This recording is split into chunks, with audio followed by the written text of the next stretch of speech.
Jean-Claude Kelly.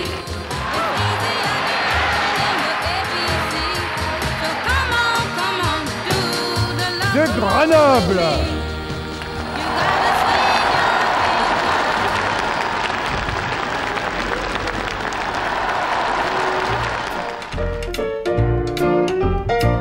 En 1924, à Chamonix, les premières Olympiades d'hiver sont consacrées à la glace et aux disciplines nordiques.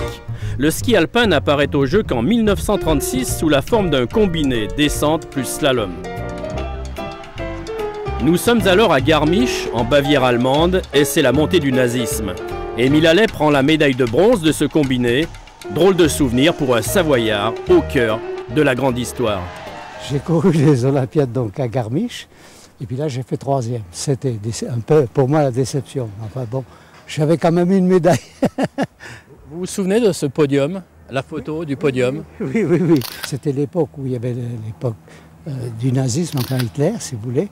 Et là il y avait une foule énorme qui était venue. Alors on en avait parlé avec la fédération, qu'est-ce que je fais? Parce que tu ne vas pas faire le salut hitlérien.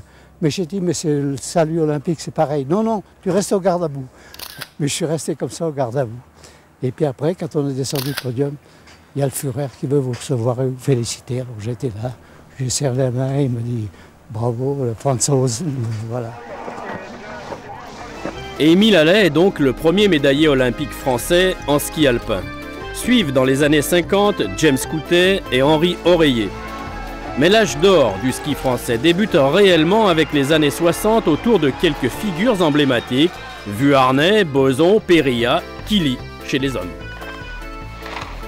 Les années 60, ça a été les meilleurs résultats de l'histoire du ski français. Il y avait un groupe France et on était très liés à l'époque puisqu'on courait pas souvent, mais les filles, les garçons, il y avait des épreuves combinées beaucoup plus suivies que maintenant. Donc on était plus polyvalent à ces périodes. Chez les dames, il règne un climat d'amitié et un esprit d'émulation qui vont très vite porter leurs fruits. Un trèfle, c'est on se pèse sur la main. Un carreau, un coup de poing, le cœur, une caresse. Honoré Bonnet et Jean Béranger ont bâti une équipe de feu avec les sœurs Goetschel, les jumelles Laforgue, Annie Famos, Isabelle Mir, Florence Steurer. Moi, je faisais du sport parce que j'aimais le ski, j'aimais la compétition, j'aimais gagner. J'aimais cette vie, j'ai adoré cette vie d'équipe de France, même si elle était très dure, s'il fallait recommencer, je recommence, parce qu'il y a tellement de bons moments, beaucoup de mauvais, mais beaucoup de bons moments. Et moi, c'était cette vie-là que j'aimais.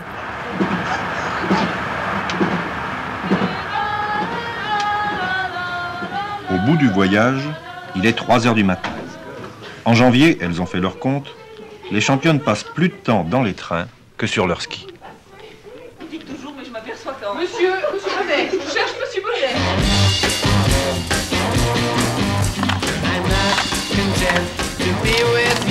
Les résultats sont immédiats.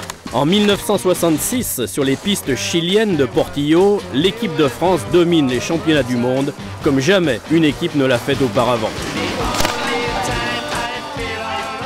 16 médailles gagnées sur les 24 mises en jeu, c'est le plus grand exploit du ski français. Et cela annonce des Jeux Cocorico à Grenoble 2 ans plus tard. C'est vrai qu'on raflait tout, hein. Quand les gens nous voyaient arriver, on était les ogres. Hein. Les Français gagnaient tout. On avait gagné en 64, on a lancé la mécanique. Et en 66, ça a été l'apothéose. Hein. 16 médailles sur 24, jamais égalé encore. Et mais on n'avait pas le Super G en plus. Donc on a encore gagné le Super G par-dessus le marché. La suprématie française se confirme donc de manière éclatante à Grenoble en 68. Sur les 9 médailles obtenues par nos champions, 8 sont remportées par les skieurs alpins, dont 4 médailles d'or. Un palmarès mythique, jamais égalé depuis.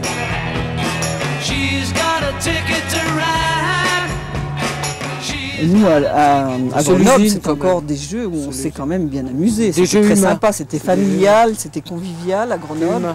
En plus, les Grenoblois étaient vachement sympas avec nous. Il y avait une ambiance extraordinaire. Il y avait le général de Gaulle, il était là pour inaugurer les Jeux Olympiques de Grenoble. On a eu les premières combinaisons, une pièce, enfin une combinaison c'est une pièce, mais dans une matière très, pénétration à l'air certainement très, très bonne. Et on nous appelait les cosmonautes. Alors tu penses bien, on était des cosmonautes, on pouvait pas faire mieux. La cosmonaute Marielle gagne le slalom spécial et le spationaute Kili réussit un triplé historique. C'est la première fois qu'un skieur français remporte 3 médailles d'or. Grenoble 68, c'était vraiment la grande équipe et forcément, nous en sommes un peu nostalgiques. Médaille d'or. Jean-Claude Kelly.